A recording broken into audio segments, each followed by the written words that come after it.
All right, YouTube.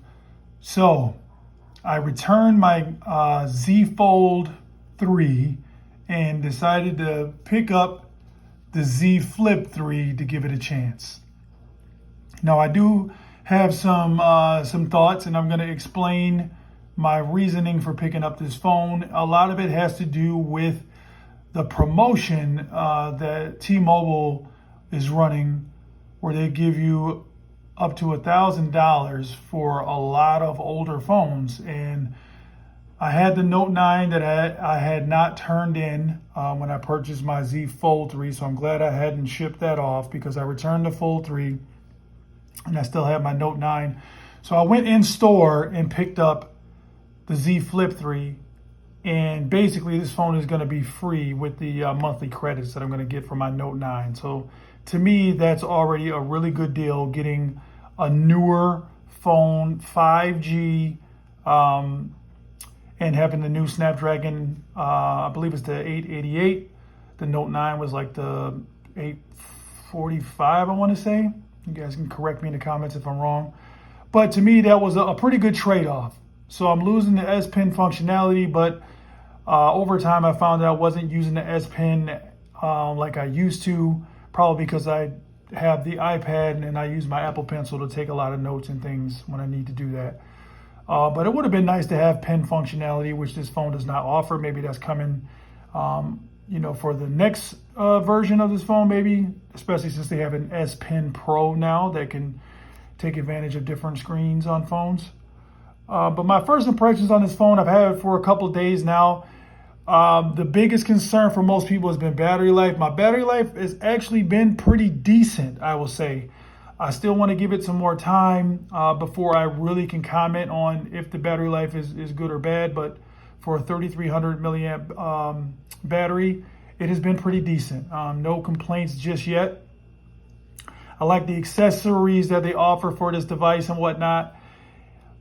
I understand where Samsung is trying to push the population towards these foldable phones. So honestly, we started out with really small phones like the iPhone, and then phones just gradually got bigger over the years, like a bigger screen, because we're consuming more content. So I get it.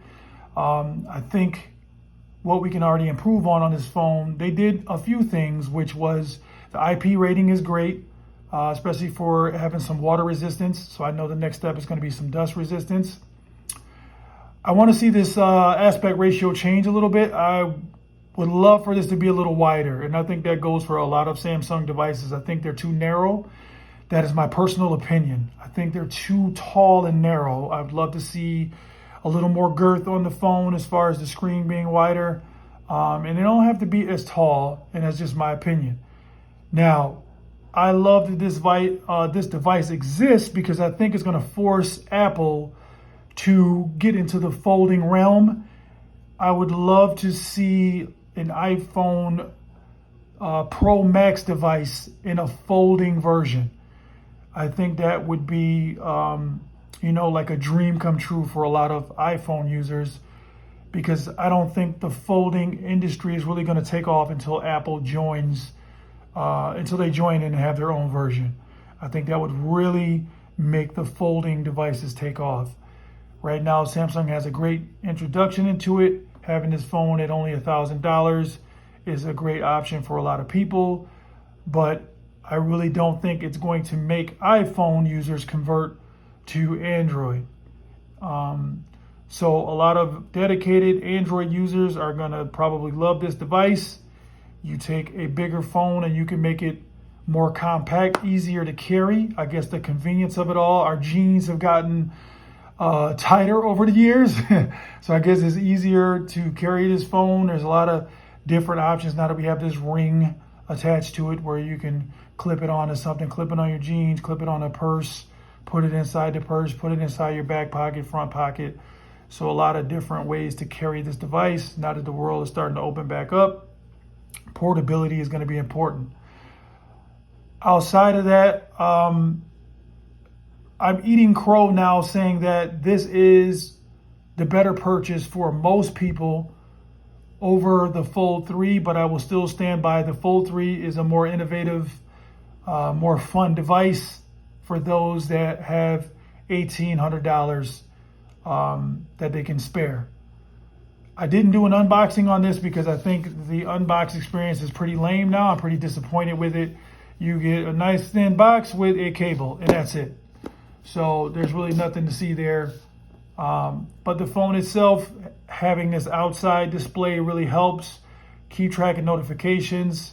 I agree with most others that if they make this screen even bigger and where you can interact even more, where you can reply to messages and things like that right from the outside screen, I think that would be super helpful.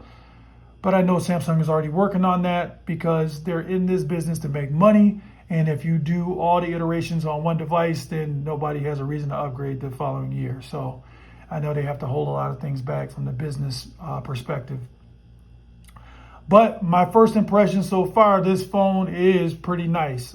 Very nice, vivid display. Even though it's only 1080p, you don't really miss out on the quad HD display from, say, like your Fold 3. I don't see much of a difference in the screen quality, other than the Fold being a nice full display that's more of a tablet-like display. This narrow aspect ratio, when you're having this phone horizontally, not much of an advantage for things like gaming and whatnot. You're getting less screen real estate, in my opinion. But maybe it's an advantage to have your joystick controls out here on the outer side of the phone where you have more screen real estate in the middle section here. But yeah, not much to the device. I mean, it's, in my opinion, an S21 that you can fold. All right, so if you like the idea of the S21, maybe the cameras on this one aren't as sharp. This is probably S20 sharpness as far as the cameras go. But you can do selfies from the outside camera now, which is pretty nice. As you can see there. So I am using my iPhone 12 mini as a video recorder. Oh, somebody's at my front door. I'm thinking that's Amazon, so I'm sure they're going to leave my package. So yeah, not a bad set of cameras. They're pretty decent on this device. But yeah, not much to it. There's not there's not much of a wow factor on the Z Fold or this device, in my opinion, this year. So I'm not really blown away. There's no new innovative feature. So I get it really is what it is. If you're upgrading this year, it depends on what device you're upgrading from. Like I said, if you have a Z Fold 2, do not upgrade. I think you'd be going backwards. If you have a Note 9 or anything older than that, I would recommend the upgrade, especially if you're a T-Mobile customer because of the incentives right now. So hit me up in the comments. Let me know what you guys think about this, me switching from the Z Fold 3 to the Z Flip 3. Do you think I was crazy to do that? Let me know. Till the next one, peace.